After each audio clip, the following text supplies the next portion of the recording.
Hello everyone and welcome back to the Cyclocross Social podcast. Today I'm joined by my friends Twan and Issam. Hello. Hi everybody. We'll be discussing the 6th round of the Superprestige already. The season is flying past and we had an exciting men's race today with a bit of a surprise as winner. Issam, tell us about it.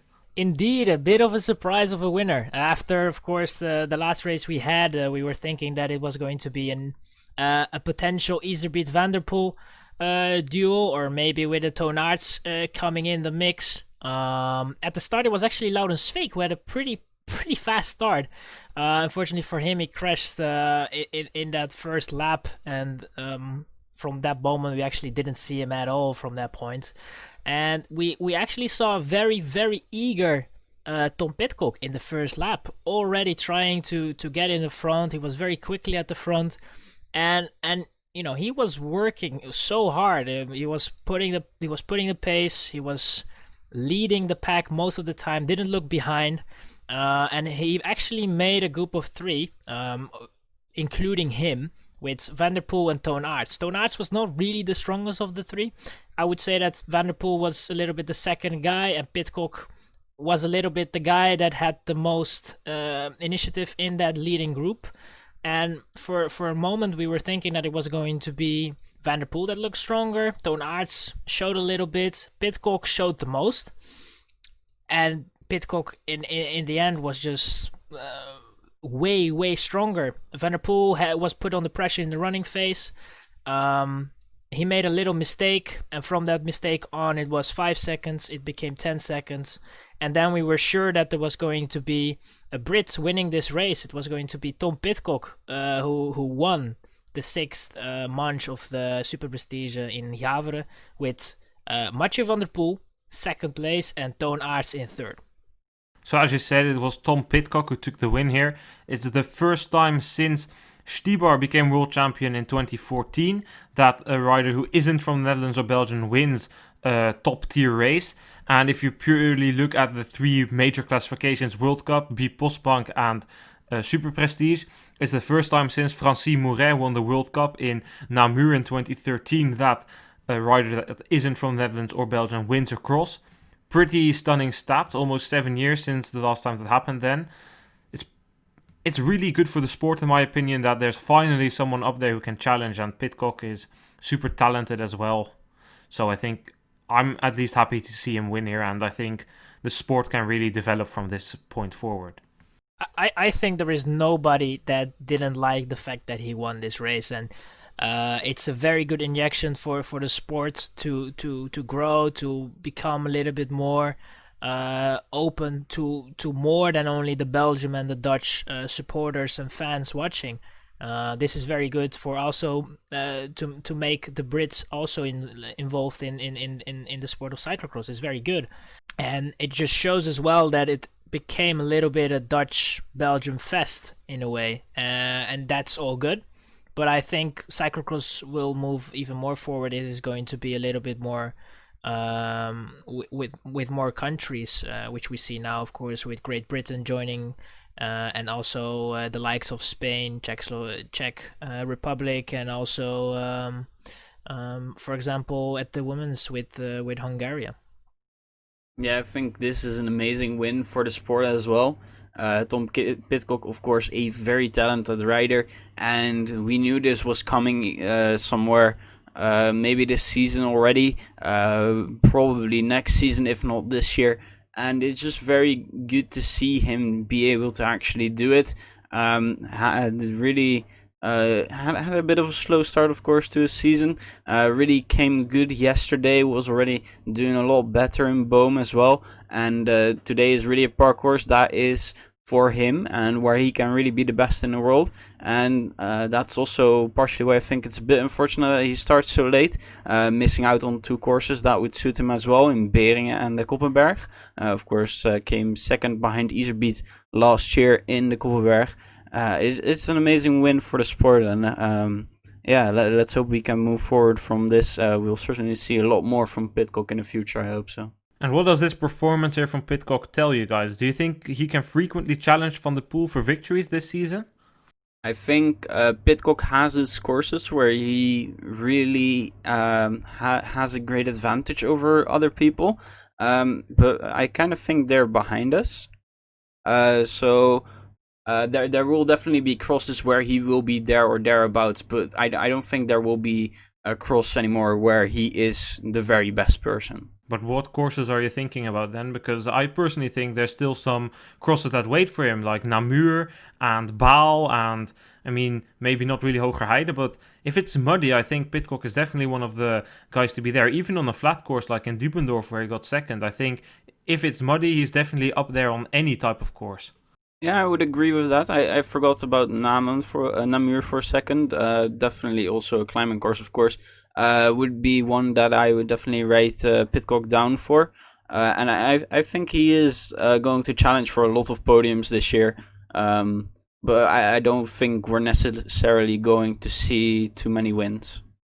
Well, I mean, I think that Pidcock really showed today that he is a pretty all-round guy. I think that Van der Poel didn't really had a problem with the pace itself, but was really put under pressure, especially at the running phases. To put on top of that the pace was also pretty high, so there was not so much recuperation going on there, which made it very difficult for Van der Poel to get actually his rest and try to make the pace on his own. He was forced to have another pace, and I think that gave Pidcock in the end the victory. And as Pidcock said in his interview, he really tried to practice for this. He trained in Beringen to really train this hilly parcours, to get these hilly parcours in his legs. And Namur is, like he said, really a goal for him. So it seems like he's going that route of really trying to specialize in some sort of the cyclocross races and try to pick races out and try to go for the win there. Then the last guy on the podium was Twan Aerts, who finished third. I really think he maxed out his performance here today. I don't think there was any more in the can for him today. He really looked to be the worst out of the three in front, and third place. I think he can be satisfied with that. I think he can definitely be satisfied with that. At some occasions, I had really the impression that he was very happy to be with the two other, with Van der Poel and with Pidcock. Yeah, I think for him, he shouldn't be disappointed with his result. It was really he maximized his race. And I think for the classification for him personally, it's going to be very good because his main contender, Elisabeth, who had a very bad start, ended up fourth. And, I think for him, that's also very important. Yeah, I agree with that. It's a very solid ride by Twan Aerts here today. Nothing to really add. There wasn't any more he could do, and he was able to hold off Iserby for that third place. Then let's take a look at the entire top 10. Behind the podium that we just discussed of Pidcock, Van der Poel and the Aerts, it was Iserby, who already just got mentioned by Issam. Then we see Lars van der Haar in 5th in front of Michael van Toornhout, Quinten Hermans, Corné van Kessel, Thomas Mein and Daan Soete, who rounded off the top 10. Issam already mentioned it, Iserby had a bad start today. What is there to say about his race after that bad start? For me personally, it looked like after his bad start, he tried to come back a little bit, then struggled, I don't know, with pace.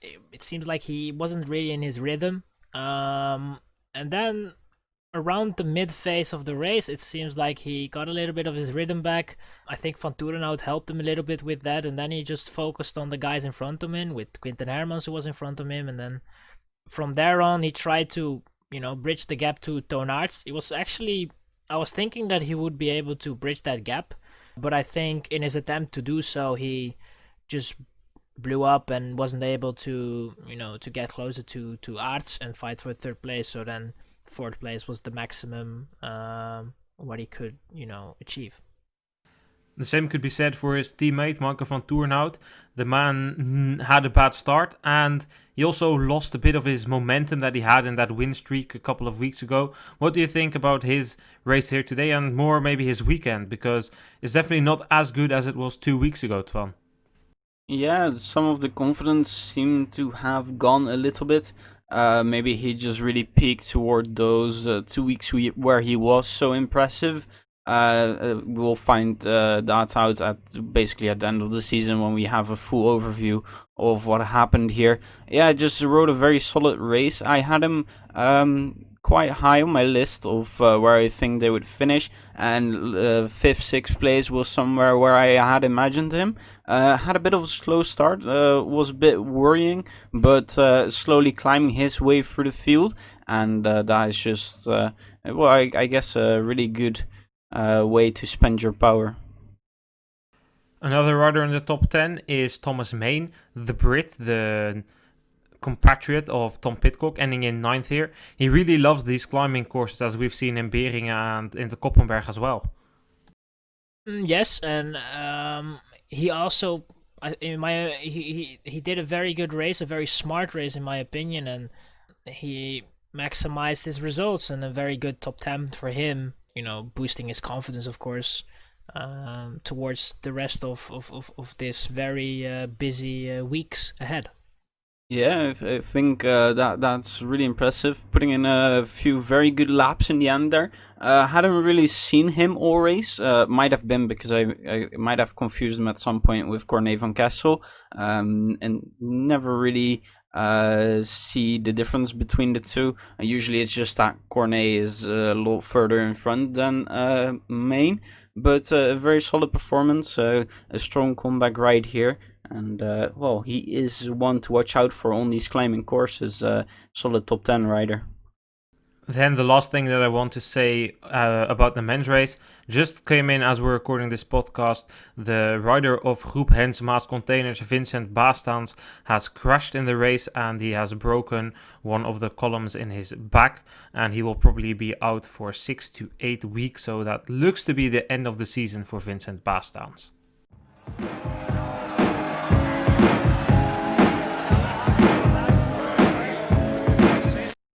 Then we can go on to discuss the women's race. Twan, what happened in the women's race? We had a very quick start by Denise Betsema, and after yesterday, it kind of felt like that was going to be the race, but it was Brand who was able to catch up on halfway through the second lap, and then she, Betsema, and Alvarado a little as well, just swap places back and forth, one getting a few seconds here, a few seconds there, and eventually it was Lucina Brand who was able to get a solid 10 seconds and hold on to it. It never grew too much more than that. You would always see Betsema in the background, especially on the climb, and it looked like she would come a little closer, then it would grow a little, but it was Brand who was able to take it home in front of Betsema, and Alvarado with a good ride still in 3rd place.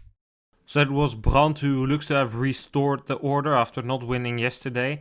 The win here, it was maybe a dual race compared to what we're used to, but nevertheless, it's a very impressive ride by Brand here on this parcours, in my opinion. Yeah, she always looked to be in control, and that's certainly something that we have to value. Betsema putting up a strong fight, not giving up as well there. And yeah, it was... Yeah, it always looked like she was in control, which made it a bit dull, but any sort of mistake could have made this a lot very, very interesting. Yeah, I think as well that for the race itself, that in the beginning that we were thinking that Betsema would get away, but then Brand was just, like Twan said, in control and did exactly what she needed to do to win this race, and that's what she eventually did. Brand said that she hopes to keep this form until the World Championships. To me, that indicates that there isn't much more in the tank for her, much more room for improvement. So 2 questions about that. 1, do we think that is realistic for her to keep this form until the World Championships? And 2, will it be enough? I think the form would be enough if she was able to get this. But I also think the fatigue will set in before the championships.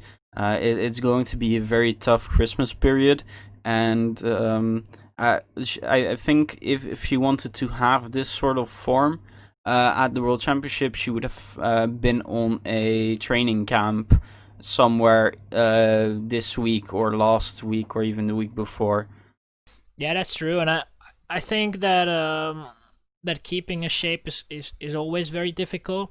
It is not impossible.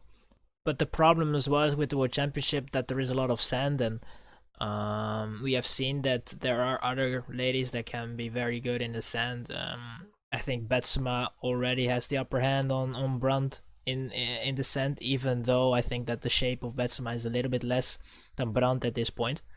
It's all speculations, and I think we need to see how the next few weeks will shape up before we speculate about the World Championships.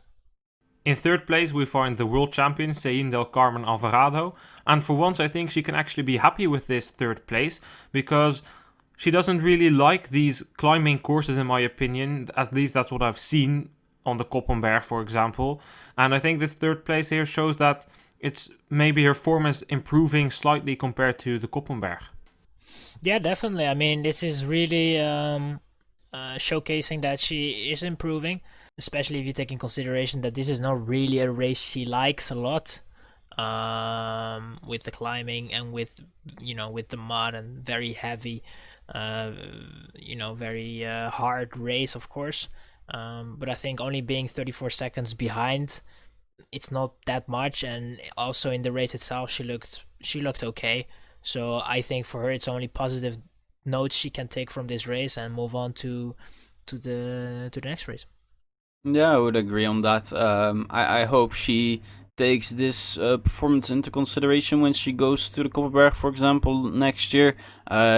She really can climb, and I think it's just a mental thing, especially when you see this kind of performance today.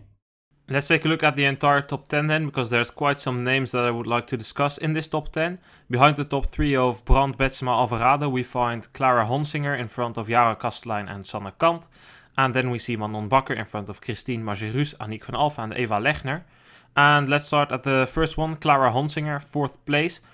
I'm not going to say it's unexpected, because in the short preview we did yesterday, I expected her to be up there. And I even expected a performance like this in Antwerpen, but here, 4th today, it's really good, and it shows that there is more talent coming through from other nations, like we already said earlier this podcast. Yeah, definitely. And I mean, for Honsinger, it was a very, very smart race, and I think this was a tendency that we have seen in both the men's and the women's race. The guys that actually didn't go full out in the first few laps and really paced themselves to a very good ending of the race. And I think Honsinger really showed that she's able to set a good pace for herself and knows how to put herself through a race and build the pace up from very slow to very fast. So I think from Honsinger, it's a very good result, and also to see an American up in the top 5 is also very nice to see. Yeah, I think this is an amazing performance, continuing what she did in Boom and what she did last year in Namur, really showing herself to be a very good cyclocross rider, and especially on these types of parcours, and I hope we continue to see this in the coming years. Then the next name that here stands out to me is Christine Margerus, the rider from Luxembourg, ending in 8th, much better than her earlier performances, and Twan already mentioned her like 2 podcasts ago when she made her return to the field in Boom. What do you make out of this performance here, 8th place today, Twan? I'm very happy to see this. This is the kind of parcours that you would like to see someone like Margerus, a road rider that can climb pretty well, do well. It certainly is a parcours that would suit her, and I think she made the most of it today, really with a strong ride. Just like Honsinger, she came from behind and just kept the power up through the last laps and was able to catch up with quite a few people and finishing in a very nice 8th place here today. Then in 10th place, we saw Eva Lechner, who made a return after a knee injury that she got in the World Cup in Tabor, much earlier than she expected to be back. 10th place here, I think it shows that on the right parcours, if she improves her form a bit, she can still be this one that can challenge for a mid-top 10 place, even though she's already getting pretty old. Yeah, I think she's done very well for herself, especially, of course, with that injury. Returning from it, one of those parcourses that really suits her, just like Koppenberg and Berium, for example, and really making a lot out of it. And let's hope that she can build on this. And just like Honsinger, build toward this with Namur and see what she can do there. Then some people who may be disappointed a bit more are the riders who just finished outside of the top 10. Let's start with places 11 to 14. Puk Pieterse, NAK, Annemarie Worst, Avi Richards. All riders that maybe one expected to be higher and two looked to be overshooting themselves at the beginning of the race. And you could say the same for Catablanca Vas. Yes, and I think that, like I said, that was the tendency that we had in this race. I mean, for the little bit younger girls, it's not really a big problem. It's something that is because of the experience they have in cyclocross is still not that big, so they still need to learn a lot, especially for Vas and Puk Pieterse. I think for Worst and for Richards, maybe. It's not really her. I think she only did like 2 races already, so it's not really representative to say that she didn't perform at her best. But for Worst, it's definitely a little bit of a surprise in my opinion. I think that even though this is not really a parcours that she likes, that she still would be in the top 10 and even in the top 5, but I guess she didn't have a good day. It was an off day for her, and if you have an off day on such a race, then it will hit very hard. Yeah, I completely agree there. I think for Worst this was just a complete off day, just not really anything that went especially right for her. Usually when she had like a worse start, you would see her climbing up the ranks, and I definitely expected to see it, but it just never happened, which is very it was very weird. Yeah, just an off day. For Pieterse, K and Vash, it's not really using their powers in the right way, looking very solid at the start and then just really falling away, especially Vash fell quite far down. For Evie Richards, her second race, I thought this parcours would suit her more. I also didn't think she was on the start list, so that was quite a positive surprise. Unfortunately, not quite the results that I think she is capable of getting, but as she races more here, I think we'll slowly see these results coming. Yeah, I agree, especially with the part that they are young and they really look to have a lot of improvements here to make by like knowing their body better and pacing themselves better, like you could see Twan and Issam had done in the men's race, and yesterday Pidcock did as well. And I think this will come with the years, and today was a very tough parcours, so I think it's definitely not a shame if you have a slightly worse result here, because at the end of the day, Pieterse is only 18, NAK 21, Vas 19. Richards, I mean, she's starting her season here, 23rd. You might have expected her to be a bit better, but on the other hand, it's just the beginning. Every start is tough, like we could see for Pidcock, and we also saw today for Nieuwenhuis that it isn't perfect. So I guess just over the time, I'm pretty confident Richards will move her way up into the top 10 again. Well, I think we've had it all then for the Superprestige in Gavere. I'm just going to give some results here for the cross in Valencia that took place today. And there are no surprises here once again. It was Felipe Orts who won in front of his fellow Spaniard Kevin Suarez Fernandez. And it was Mathieu Vercher who ended third there. The rider from France looked to be a pretty close race. Just 22 seconds between the first 3 and the big scrap for 4th place. In the women's race, it's also no big surprises there. Lucina Gonzalez Blanco took the win, 16 seconds in front of Aida Nuno Palacio. And the super young but talented Olivia Onesti from France ended third. I guess it's just some nice UCI points for them, and good for them that they can return to racing in their natural habitat. If there is something I can add on the race in Gavere, just a side note. There was like a very fun picture was going on in the race about the high pressure cleaners that were used. There were only 8 of them, and like all the people in the at the service points were like waiting in a row to get in, and there was even I think somebody from the Van der Poel team that complaint at the commissaire of the UCI because they couldn't clean their bikes in time for Van der Poel to change his bikes. There was a little bit of chaos going on, and I think that it is a bit stupid to have that chaos. If you just had more high pressure cleaners, then you wouldn't have these problems, because I think, especially for a race as Gavere, you know that riders will change their bikes maybe even twice a lap. We have seen that some did even twice a lap they changed their bike. So just a thing I wanted to point out for the listeners that didn't watch the race, and give a little bit of insight. Gavere is always known for its small and narrow pit zone as well, so it's definitely not a surprise to hear such a story come out today. On a positive note, we saw Magli Rochette on the starting straight, sitting there and pretty much immediately being pulled out of the race, never getting into the field. She hasn't broken anything, so managing the pain, and will be there probably next week. I think that's a good note to end this podcast with. Twan and Issam, thank you for joining me today. Thank you for having me on. Thanks for hosting. And with that said, we will be back next week, and it's going to be a busy time because next week it marks the beginning of the Christmas period. The World Cup in Namur is the first race, which we will be actually making a preview for somewhere later this week. And I'm definitely looking forward to that race because it's always super fun and exciting race to watch on a nice parcours. But that's for later this week. I would like to thank all of you for listening, and make sure to leave a rating if you're listening on Apple Podcast or on YouTube. And then I would want to wish you guys a very nice week. Goodbye.